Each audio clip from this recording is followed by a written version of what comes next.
Hello everybody and welcome back to the Roaring Reef. In last week's video, we set up our brand new 22.4 gallon FijiCube Nano Aquarium. And if you want to see the full video of setting up this tank, then it will be linked in the description. Anyways, this week we are going to aquascape and prepare this tank for livestock to be added in.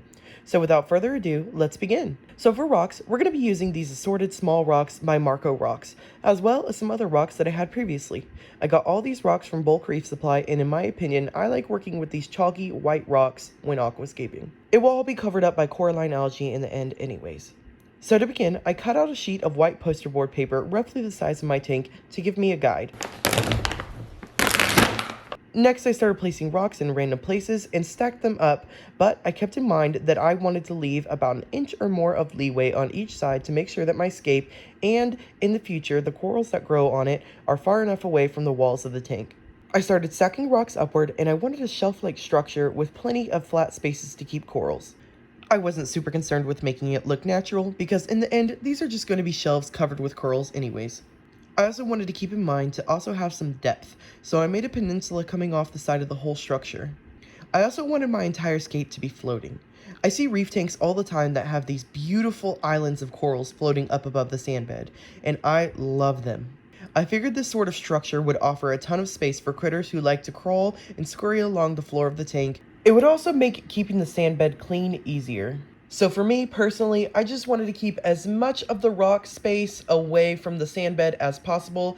It's just a stylistic choice, and in the end I was super happy, so it is what it is. Another stylistic choice that I wanted to lean on was creating the small pillars that held up each shelf that the corals would go on very thin and small. I wanted to make sure that there was lots of swimming space for fish and also not wasting a bunch of room with rocks. I figured this tank would be full of life and the entire reef would just be teeming with critters. So I didn't want to take too much of my water space with rocks that weren't going to have corals on them. So I made those columns holding up each shelf pretty thin. I think it also added more to the style that I was going for as well. I also figured this kind of structure leaned more towards having more space for fish that like to perch. I do really want some form of goby, and I know that they love to perch, so I wanted to keep that in mind while doing the aquascape. Also, lawnmower blennies or algae blennies are one of my favorite critters, and they also love to perch on top of rocks. So I just wanted to make sure I had plenty of perches. Once I was feeling like the scape was coming together and how I wanted it to look, I double reinforced all the rock work with lots of Gorilla Super Glue. Pro tip, when using glue on rocks to create an aquascape, always use the gel kind. The 100% cyanoacrylate superglue, or superglue gel, is the only reef-safe kind of glue. Once the structure was to my liking and super sturdy, I moved it, cleaned off my work area, and had a little photo shoot. Cause why else would you make an aquascape other than to take pictures? Duh! Now that we've completed our photo shoot, here's a good look at the scape before we plop it in the tank.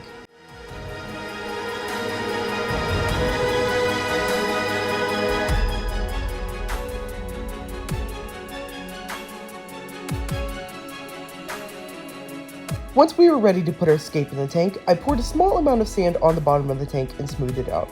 I used only a very thin layer, that way the rocks wouldn't be unstable, but also were cushioned against the bottom of the tank. It didn't cause any cracking or scratching.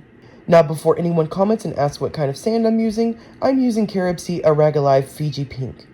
I figured it would be a great grain size, and also I wanted to see if there were really those tiny pink specks in the sand. I've yet to see any, but we'll see what happens whenever I fill the tank up. Anyways, so now that we have a small flat sand bed, here comes the aquascape. I placed that bad boy on the sand bed, and then we threw in the rest of our sand and flattened it all out. This left us with about an inch or an inch and a half tall sand bed, which is perfect. At this point, the scape was looking beautiful and I was super excited. So we cleaned off the glass to get a better look at it and admire it, / inspect it. It was just tall enough and just wide enough. It was the perfect size and I couldn't be happier. I'm so in love with my scape, and here is that beautiful baby all together.